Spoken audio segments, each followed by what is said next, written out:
right. Welcome to a special report from Israel, catching up with Jacob. We're actually going to catch up with Elon from Israel. Israel has been attacked by Iran. This is day 7 in terms of the calendar. It's actually started here in California on Thursday evening last week, but in Israel, it was already Friday morning, day 7.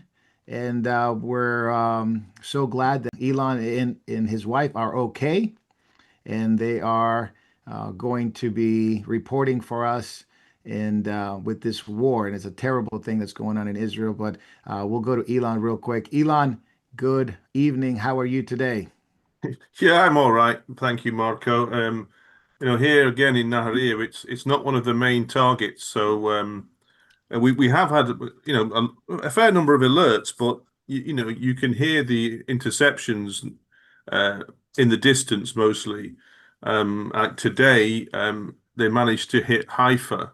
We did see some pictures of that. I recognize the kind of it was an area in the streets away from the main highway through Haifa, and I thought I recognize those buildings, and it actually was a back street, and there was they managed to hit a mosque and a pet shop. But that's quite a densely populated area there in the center of Haifa. So, but they killed dogs and cats and damaged the local building. One of the Knesset ministers was there today, Gidon Saar, I think, to offer support. Um, and of course, there's also the issue of what happened in Beersheba yesterday and the hospital that was hit the day before. Um, the Iranians are not using just regular conventional warheads now. They're firing cluster bombs, warheads with cluster munitions inside, which is particularly nasty. They're the sort of things you would use, for example, to disable a military airfield or something like that. You've got multiple small warheads. Using them against civilian targets is a war crime, actually. But then again, that's never bothered the Iranians, has it? Yeah, That Elon, I wanted to ask you this because of the media and the way they're portraying the war. Of course, we want to get the record straight. Israel is targeting military targets, obviously, the nuclear program and facilities, et cetera, et cetera. yes. And Iran is actually targeting dense populated areas as well as kindergartens, as well as hospitals. And it is quite a drastic difference. And of course, that's not even a nuance. That's just not even Yes. reported at all whatsoever. I mean, Israel strikes on Iran are more surgical in nature. They're targeting specific buildings, specific installations and facilities, whereas the Iranians are just firing missiles at big, easy to hit targets. Of course, Israel does have total air superiority over the Iranian skies now, so we could just take our time and hit the things. Whereas with the ballistic missiles, they're not, unless they're smart missiles, they're not so precise. So they're just firing them at large population centers because they're big targets. But also the Iranian mentality, well, at least the Iranian regime's mentality, is that they have to wipe Israel off the map. So it doesn't really bother them that whether it's population centers or an oil refinery, they don't care. They just because the idea is that theologically that they have to destroy and wipe the Jews out so that the Mahdi can return, and all this kind of stuff. So Yeah, absolutely. um, Yeah, they you're they right. they they don't think of it as war crimes. They just think of it as part of their It's part of the jihad. theological necessity. Yeah, yeah, it's just Absolutely. jihad to them. Yeah, Yeah. I'm going to go over to Jacob Prash. Jacob, we were here with Elon last week. The reports were coming in pretty heavy last week since the war started. We're 7 days away, 7 days from that time. So, any questions for Elon? I know you had some things on your mind. Elon, is there any expectation in Israel among the people, public generally, but even specifically among believers, both Jew and Arab, an anticipation that Mr. Trump is going to use the 30,000 pound bunker busters Oh, delivered by B-2 bombers to take out was it Nas not Fordham. For Fordham, yeah. Ford, yeah. Well, I did see a few hours ago. I don't know if you saw the report that it showed a B-2 bomber landing in Israel. Oh, So I wow. don't know. So I don't know if that's going to follow through to um, active cooperation or there wasn't enough detail. I just saw this footage of this thing landing, and it said, um, we. I think if, hmm, I think people would, in the one sense, I've seen conflicting opinions on this, whether, we should actually just do the job ourselves and not want to draw the USA into it. Um, but on the other hand, it would be handy to have those access to those heavy munitions that will deal with the Fordo installation. Um, What most of the so strategic experts that have been featured in the United States are saying, I'm talking about military personnel now, generals and people like that. They are saying that for the Israelis to do it, they would need an intensive bombing campaign to try to peel away the mountain in strata, layers by layer. That would take yes, a lot of money, and a lot of ordnance. And who knows yes, yeah, what the Iranians would do in the meantime before the Israelis could even penetrate it with the existing ordnance they have.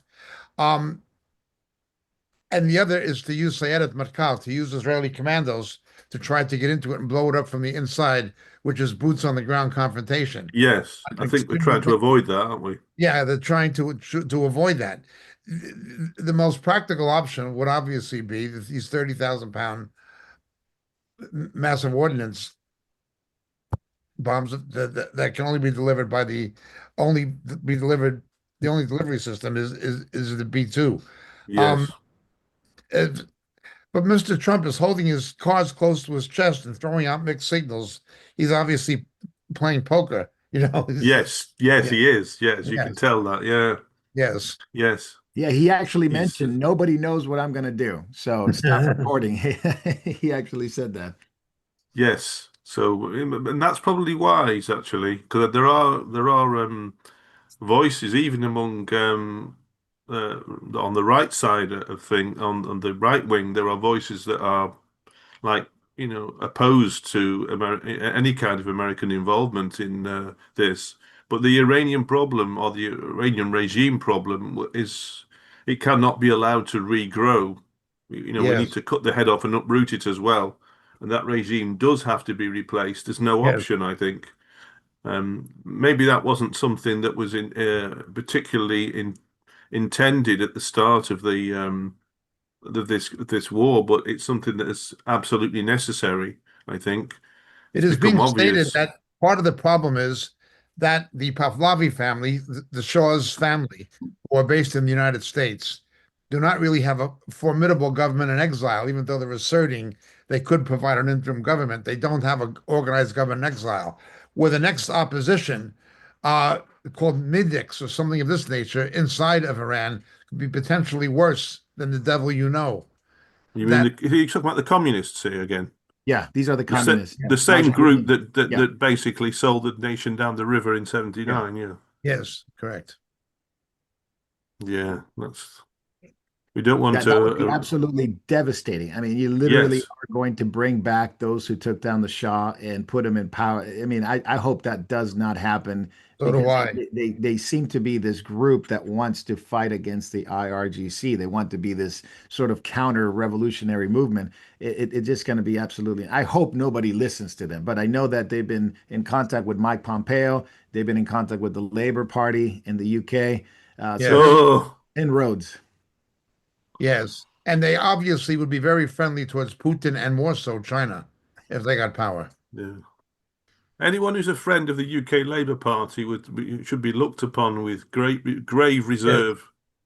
Yes. After you can see what they're doing to the UK, they're destroying it, rotting it away, and driving it over a cliff. Um, Absolutely. yeah. Oh boy. Yeah, it is insane. Oh, Eddie, from Israel, looking at what's going on in the U.S. and what you see here with conservatives and people that normally we would get along with traditionally, politically, borders, nations, culture, things like that.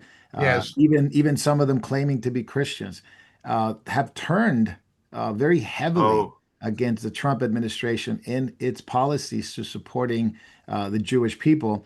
They yes. become anti-Trump, anti-interventionist, they call it, anti anything you oh, can think of.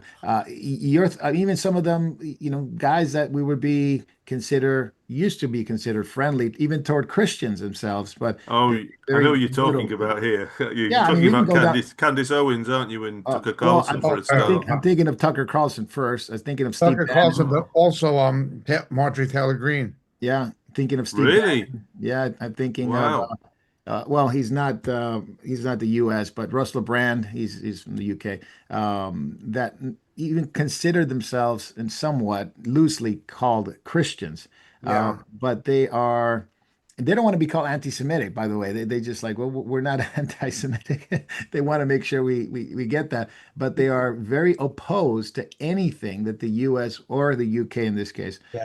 intervening. The other is Rand Paul. Rand Paul is driven ideologically. He's a libertarian, and most of what he says is right in principle, but he cannot distinguish in the world of real politic between ideal praxis and and and ideology. What do you do when Yeah. ideology fails? I mean, it was against the ideology of Thomas Jefferson to make the Louisiana Purchase because it would have made the government a private landowner. Should he not have made the Louisiana Purchase for 12 cents an acre from Napoleon? Wow. You know what I mean? There is a thing called pragmatism, realpolitik, where ideology doesn't have to be sacrificed, but it does have to be temporarily compromised for a more practical gain. Stalin was detested by Churchill, but once the Blitz happened, and once Chamberlain got Britain into the war in a disadvantaged position, um, what choice did Stalin have? Did Churchill have other than make a deal with Stalin? Yes. There was just no choice Yes. under those circumstances. When people are Yes. overdriven by ideology, there's a problem. Yeah, Yes. so what's the thought on that from Israel's perspective? I mean, obviously, believers, evangelical Christians have been, probably out of everybody in the U.S., been the most supportive. But now there's a mix within the conservative. There's a mix with evangelicalism of people that claim to be that, but then they seem to be anti-Israel, but at least anti-interventionists at this point. So, I mean, on the one hand, it's great to. I mean, this is just my own perspective. I think the best. It's really wonderful, that we've got a supportive administration in the US. I mean, I mean, Donald Trump has been so helpful in so many ways. He's unblocked many of the impediments that the Biden regime had put in place and everything, and it's very encouraging with his support. But at the same time, I think the Biden era. Um, it has really brought home a lesson to Israel that we have to be more self-sufficient. One of the things that was particularly mentioned, before the President Trump came back into office, was that we need to be making our own munitions, bombs, Yes, shells, and all this kind of stuff because we can't, we dare not rely on um, you know, even a good ally, things can go wrong. yes. Who knows ten Biden years was down the buying road? drones from China. Biden was Yeah, buying military drones from China. yeah. So, when same thing with the U. Not that we've bought a lot of stuff from the UK recently, but that the present government is so appalling. You wouldn't be able to trust them in a war situation if they were supplying munitions. They'd rat you out and stab you in the back faster Yes. than you could say Jack Robinson. They're Elon, you don't actively you don't working. trust David? You don't trust David Lammy?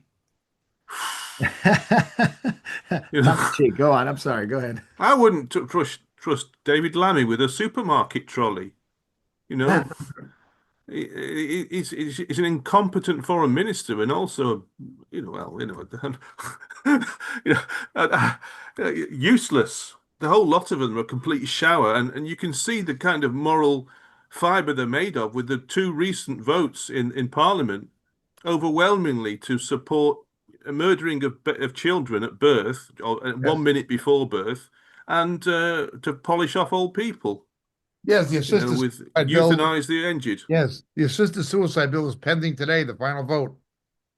Yeah, Yeah, appalling. so you see how the political ideologies, change, and the interventionist and the conservative. I mean, there's always been isolationists here in America, but it is more, I guess, more uh, louder now. As you said, people within the whole administration don't want this to happen, don't want any kind of U.S. intervention, and it leaves Israel in a very isolated position, unfortunately to say.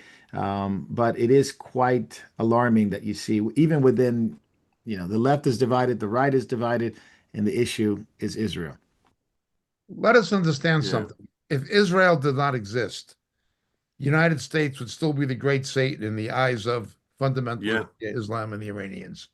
They're attacking American targets and American-owned shipping in the Red Sea. They're sponsoring international terror against the United States. They're responsible for the death of at least 609 American military personnel, even leaving Israel out of the equation. We would still be their enemy because they hate the Judeo-Christian West and they see America as the present kingpin of Western Judeo-Christian civilization. We were reminded that the first foreign conflict that the United States became implicated in were the Islamic Barbary pirates. Yeah. yes, The yeah, Thomas Jefferson, the first foreign enemy overseas, far from America's shores that America ever fought were Muslims, were fundamentalist Muslims. Now, I'm not saying all Muslims like the Barbary pirates. Some of them were against the Barbary pirates themselves, but the Barbary pirates had a religious ideology, justifying what they were doing to British, European, and American shipping. It was an yeah, American interest to go that far from the shores. You can say we're isolationists and we're not going to fight outside of our, well, Switzerland can say that, but a global economic power cannot say it because you cannot be a yeah, global economic power without having the military means to protect the shipping lines. yeah, yeah, So, yeah. Elon, we got a few minutes to go before we Yeah. close out. Just wanted to, what do you think happens next? What is the next shoe to drop, in your opinion? Is Khomeini going to be captured, sent to get his eternal rewards? Ooh, You think that they will be, well, in the spread of the war, since Syria seems to be on fire right now with the oil fields, was attacked today, seemingly by an Iranian missile that went. They said it went rogue, but we'll leave it at that. well, Would it spread? You think it'll be limited? Your thoughts? That's just final minutes we have woo, left. wow. Khomeini has to go one way or another. We have to finish him. He's still the figurehead of the present regime. He has to go. Once he goes, everything I think will collapse, and only his son needs to go as well, one way or another. Personally speaking, it would be poetic justice if the Iranian people got hold of the pair of Yes. them, and something similar to what happened to Mussolini. Or Saddam Um, Hussein. Also, that really he needs to be brought to justice and given a ride on a crane or something like that. Really, they need to finish him off. It would be great if if the Iranian people got him. It wouldn't be great for him, but I think it would be poetic justice. And once that happens, the regime should collapse completely. It's teetering on its last legs, but what happens after that? I mean, whether they can produce a stable government that will enable the nation to rebuild, that's another question. But at least it stops the funding for. I mean, a lot of the Iranian, the funding, of course, for Hamas, Hezbollah, the Houthis, and various other terror groups were funded by Iranian money, funneled through Qatar or somewhere like that. So that should produce a knock-on effect also in places like the West Bank, as in the Palestinian Authority, so-called. We should see a reduction of funding to entities there as well. When that's one of the places that needs a good house cleaning as well. And sooner or later, I think we're going to see some radical changes there, just like we've seen in Gaza, I think. All right, very good. Um, Jacob, we're coming down to final minutes. Any questions for Elon before we sign off? Elon, what is the general sense of believers? Are they looking at this, the believers in Israel, are they looking at this in terms of having a prophetic meaning, or are they just consumed with the reality of what's maybe impending? What are believers, born again believers, Jew and Arab, saying in Israel? well, certainly, well, from the Arab believers that I've spoken to, or um, they'll be very glad to see the end of Khomeini. Yeah. They have no they have no illusions about what a monster he is. Um, I think prophetically, hmm, because there is a division of sometimes there's a bit of a division of opinion about certain things. Um, on the Arab side of things over here, they're not always so how do I put it, as clued in to the prophetic significance of Israel as perhaps you might see in the Jewish side of the body. Because not every Arab Christian, and I'm even talking among genuinely born again believers, among the Yeah. Arab population. Not all of them are what's the word? Uh, Sometimes they've been influenced by some negative replacementist kind of narrative. Yeah, the check post movement, things like that. Yes, yes, not all of them, but some of them Yeah. have, they're in a difficult position sometimes because they feel a bit caught in the middle as well. They don't want to be seen to be too pro, the too pro Israel in a sense, if you because it puts them in an awkward position with sometimes often family members even Yes. because all Arabs are very connected and so that can be a little awkward sometimes. But so you'll see more of the emphasis on the prophetic significance of things in the Arab community anyway, from people like the Brethren. There's a lot of Arab Brethren Yeah. congregations, and they tend to be much more clued up about this. Even if they're pre-tribulational, they're still Yes. more interested in prophetic things. And I do think that we are seeing something, the ground being laid here for something, for some of the prerequisites for some of the prophecies. I think we're beginning to see them Yeah. coming to pass. The things there's been a lot of memes floating around about the rebuilding of the temple and everything. You've seen quite a Yes. few of those. I think the impetus for that is the head of steam is building up towards Yes. that, and I think in within it, maybe I don't know if we'll see it in our generation, but things can happen so quickly. You wouldn't have thought that we would be in this situation, taking down the Iranian regime. You wouldn't have thought this maybe 6 or 7 years ago, because everything seemed to be a logjam. But Yes. now it's like all of a sudden that the jam Yes. has burst and a load of things are happening. So who knows? There is a problem where the Israelis do not want to alienate the secular population of Iran because they see them as future friends, going back to the Yes. tradition of Cyrus the Great that endured until the time of the Shah in 79. They have an aspiration that that could somehow be brought into the Abraham Accords. So they don't want to hit civilian targets as recklessly the way that the Iranians are obviously doing. Also, interestingly, they've not taken out Kog Island, which would absolutely destroy the Iranian oil export industry, um, Yes. which would drive international oil prices higher.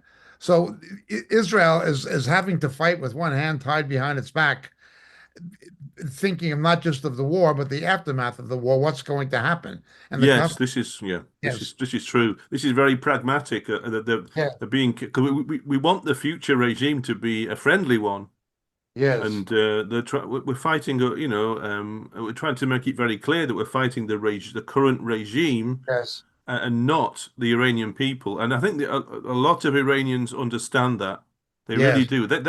They just rejoice to see the interior security service building yes. getting blown up, the Well, Iranian obviously, broadcasting yes. company and everything. They're chuffed, The absolutely The chuffed about Mossad it. would not be able to have the success it has had so far, Yes, or Amin, which is Israeli military intelligence with internal reconnaissance in Iran, if there were not so many Iranians who were yes, anti-regime who were cooperating with the Israelis and the Americans. All yes. right, The very good. 46 years of misery do tend to produce a cooperative Yes, population, don't they? I mean, they're sick to death of it all. Yeah, yes. So. amen. Andy, we got to sign off. Any prayer request that for yourself, for your family, obviously for other believers as we sign off, anything we can pray for and let other believers know. Well, perhaps the best thing to pray for is for some of these people that have had their home devastated, their livelihood blown up, and even some of the families that have lost members and things.